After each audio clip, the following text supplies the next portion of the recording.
So here I am in Weiser, Idaho. Why am I in Weiser, Idaho? Well, first off, this is where my family grew up, just west of here, Payette, Idaho, and then further east to Caldwell, Nampa, and Boise. But I'm here for another reason, and I'm going to read you the back of this reprint card. It's not really a reprint card, it's an art card, but this is obviously Walter Johnson, and this picture of him is from his youngest days of when he started playing baseball. And the back is why I am here, and I'm going to read this to you first. 19-year-old Walter is the toast of the Idaho League after leading his team to the state championship. Along the way, he tossed 2 straight no-hitters, pitched 77 consecutive scoreless innings, and won the final 2 playoff games with a pair of shutouts. Last season, Walter was signed by Tacoma of the Northwestern League, but is released after pitching just 1 game, a benefit to aid victims of the recent San Francisco earthquake. At the time, Tacoma manager Mike Lynch advised Walter that as far as pitching was concerned, he would make a better outfielder. With just $10 in his pocket, Walter came to Idaho, hoping to catch on as a pitcher with the Weiser Club. He did. His blazing fastball was the talk of Idaho all summer. Johnson has been signed to a contract with the Washington Senators of the American League and is expected to report within the few next weeks. Walter hopes to make good in Washington, but just in case, he has decided to not quit his regular job installing telephone wires. Instead, he has been granted an indefinite leave of absence. 1907 Weiser Idaho State League pitcher Walter Johnson. So, here's where I'm at currently. Stop looking at my mug. And right behind me is Walter Johnson Memorial Field. This is where, back in 1907, Walter Johnson pitched. It's now part of Weiser High School, and games are played here. But we're going to walk over here. This is the bleachers. That's just where I was sitting. Beautiful day. Beautiful day here in beautiful downtown Weiser, Idaho. Population 5,230. Here is the dugout. Granted, this is probably not what it looked like in 1907, but still.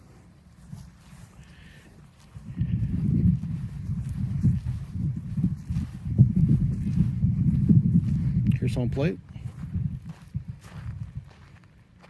And out there is the pitcher's mound.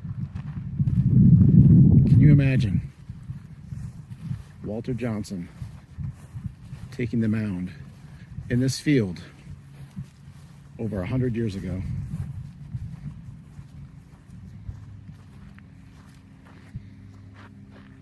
Granted, that's a different mound, a different rubber, but this is the field that Walter Johnson played in 1907 and 1908, before he was signed by the Washington Senators.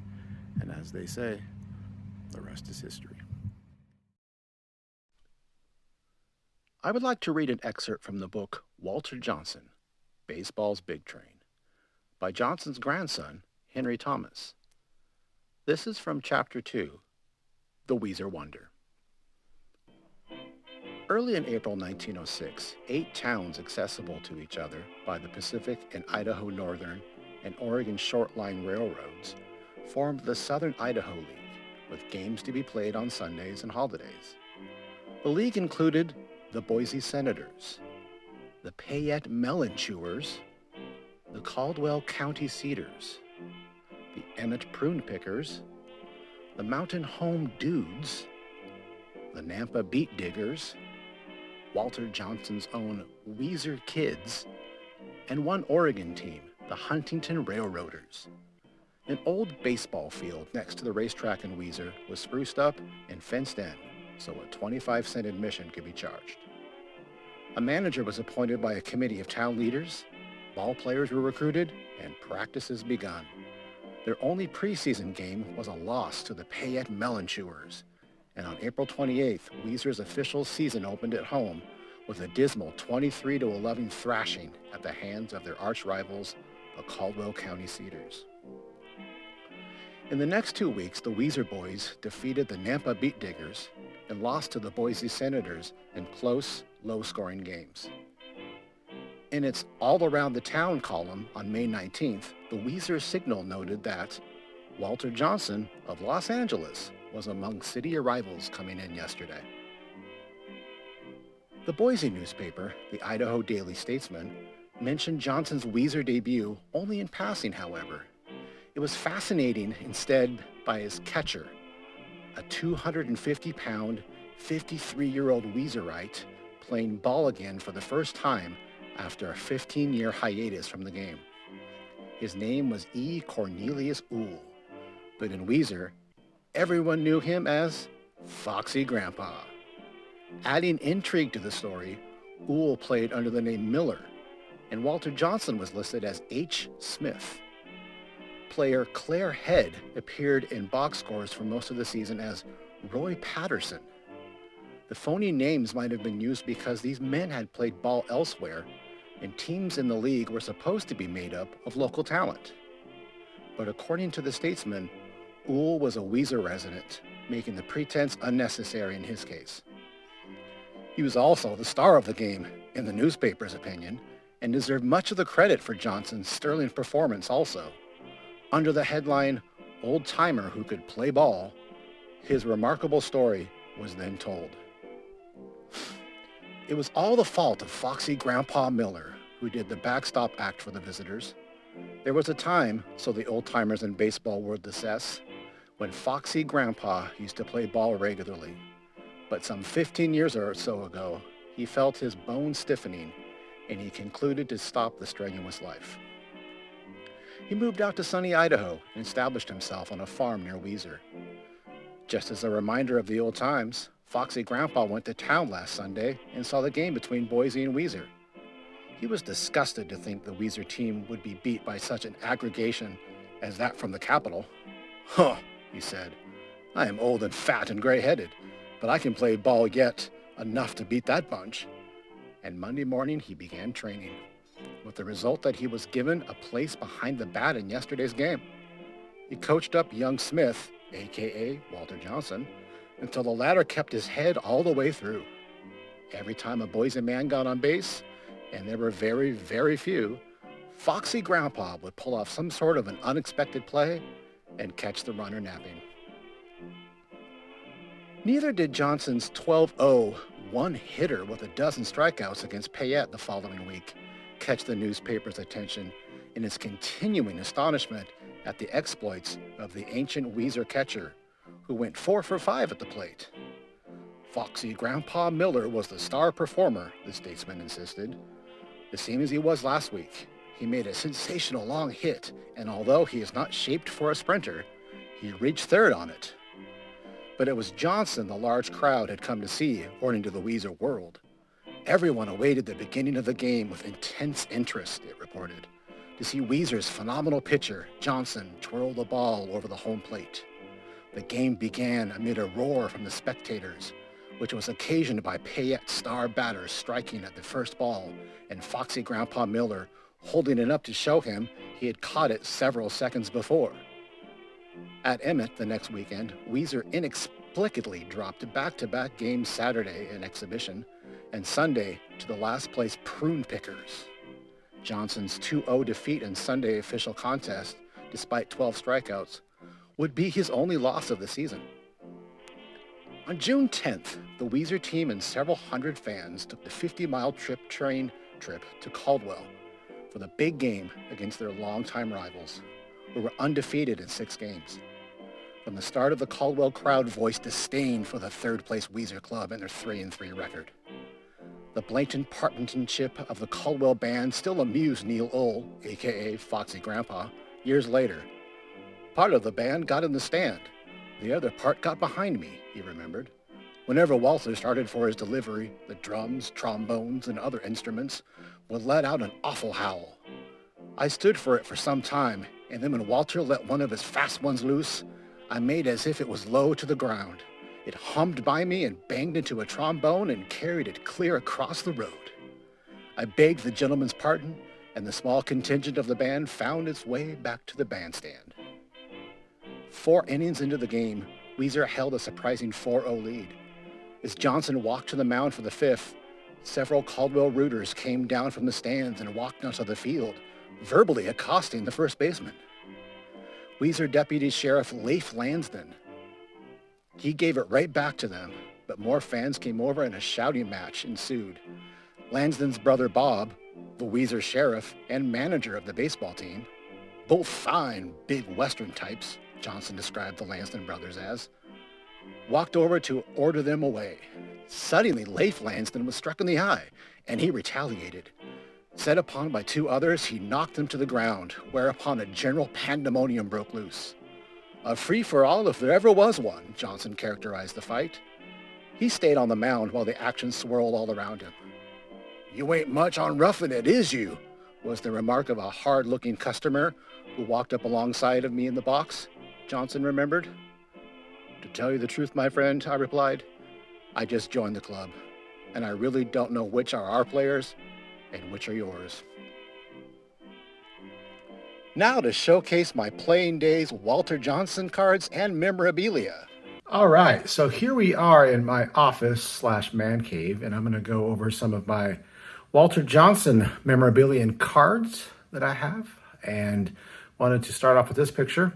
This is a picture of the 1924 Washington Senators World Champion team. There's Walter right in the middle. I'd go through the other players in this picture, but that's for another video because I have another showcase that I would like to do at some point regarding this team in particular, the 1924 Washington Senators. So as we move upwards, this is a cool Walter Johnson painting that I got. It's a copy. It's 10 out of 50. I found this on Etsy, and it's cool. It's got this stamp right here. It's called Legends of Baseball. And there's Walter Johnson. This is a famous photograph of him that they turned into this piece of art, which I find is fantastic.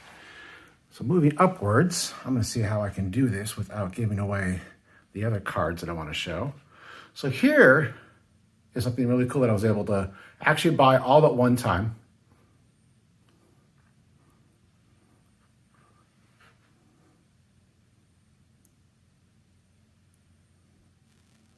Legends of the Game Team letter patch.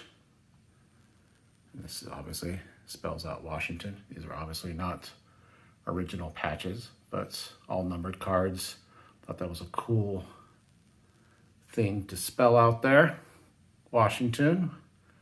And sorry about the glare. So moving on to playing day cards. First up, and I've shown this before in my top 10 of 2019. This is his 1922 Nielsen's Chocolate Type 1. So this was the Canadian version of the E120 American Caramel, and it's Type 1 because of the writing on the back. It has a calligraphy, and you can see this is an amazing PSA 1, and a lot of it's because of that paper loss right there. The card presents amazingly. And this was my first playing days Walter Johnson pickup, and just super stoked to have that in the collection. Next up, 1927 exhibits. There he is, 1927 exhibits. There were 64 cards in this set. This was the second foray that exhibits made cards. The first was in 1921. Love that card. Iconic pose of an iconic player. Yes, I can say the word iconic many times because it's Walter Johnson. Here's a replica Washington Senators hat. This is back I think it would be roughly around the 1910 season. 1906, actually. I think I have, let me see real quick. What does it say there? 1906, yeah, all right, cool. So there's that. That was neat. Picked it up a while ago. Thought that was cool to have. Next is another card that I have shown before, but it's been a while. This is the 1913 Fatima Washington Americans, as they were called at the time. This is the team card. There were 16 cards in this set for all 16 teams that were in the league at the time. And you can see there is Walter Johnson once again, right in the middle. One thing I love about this, 1913, that is his amazing, he had a lot of amazing statistical years and some amazing career numbers, some of which will never be reached. But 1913 is considered to be his top season of all time, as you can see why. Speaking of 1913, this is, that glare is terrible, so I'm going to grab this. This is his 1913 national game. So some of you are familiar with game cards. This is the back, just a vibrant red. Look at that. Look at that, the baseball game. Just a great condition card of Johnson. Strike one, you better believe it. Because there were two more to come right after it. 1913, Walter Johnson. This is not his glove right there. That is actually Eddie Yost from 1949, but cool piece of my Washington Senators collection. And then the next one I want to show is his 1921 exhibits. I got this about 3 months ago, and this was been on my bucket list. This is just an amazing, amazing card, an amazing pose. 1921 exhibits had some amazing cards in it that you should definitely check out. If you're going to collect player day cards, exhibits are probably one of the cheapest ways to go. And I love them. I would actually, and I know most would fight me on this, I would rather have one of these kind of cards than a T206. Just personally, just because the pose, and just absolutely love this card. Love it, love it, love it. So we're gonna travel down here, and next we have, I've shown this before too. This was a Christmas present from my wife. How cool is this? This is a 1924 scorecard for when the Senators played the Tigers. And the Senators won. This was on May 10th, 1924. This is their World Series year, their World Series championship year. And they beat the Tigers 3-2. Thanks to Joe Judge there. He went 3 for 4. What's cool about this, you got some of the players on there. Goose Goslin, Sam Rice, those are a couple Hall of Famers. Ruel, who was a longtime catcher for the aforementioned Walter Johnson. I love the little writings on here. Shirley running for Judge. There's Aussie Blue G on the right, 2-0-0. And then, let's see, is that Peckinpah for Cook in the 4th? I believe so. You think I know this better? For Peck, excuse me. And then scroll down here, and we got the Tigers end of it. You can see one Ty Cobb on there. Heine Manouche is on there as well. And then again, there's just some Blugie for Peck at short. That's when Blugie went in. Wingo came in on the 9th. Just some amazing, and I love this right here. So going to the bottom, see where it says call the game. And it says, we're not here to swim. So apparently it was raining that day. Little shade there by the scorekeeper. But there's Ty Cobb. How cool is that? So back up here, Johnson did not pitch, but you see him on there, number 14. Martina pitched. He did not pitch much that year, but he got the win that game. I think he was like 3-2 for the year. Got the win, went 5 innings. So last but not least, I have probably my most cherished Walter Johnson, and it's just a gorgeous piece. And shout out to Tanner from Tan Man Baseball Fan, who picked one of these up, and I was alerted to its presence. Did not know it existed. This is a Sporting News M101-2.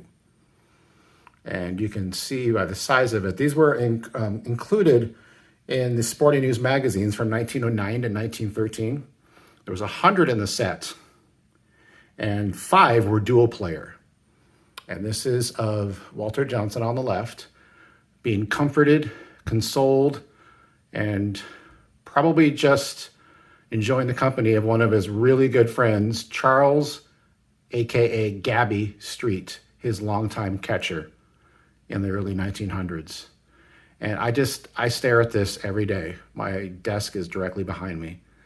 And I just, takes me back, makes me wonder what they were thinking. Obviously, this was a posed picture, but just the sepia tones, just this is really thin paper. So it's like a magazine type paper. So the stock is really thin, but just a fantastic, amazing pose. And yeah, there's some other ones in the set that are highly coveted. This is one of them, but the Ty Cobb Honest Wagner obviously is the most coveted. And as you can see here, just amazing photography for that day. And this one is obviously my favorite and beyond blessed to have it in my collection. So I'm going to pan out a little here to kind of show you what my Walter Johnson display looks like. So I wanted to show these cards and this memorabilia, these pieces to you. And yes, appreciate it so much.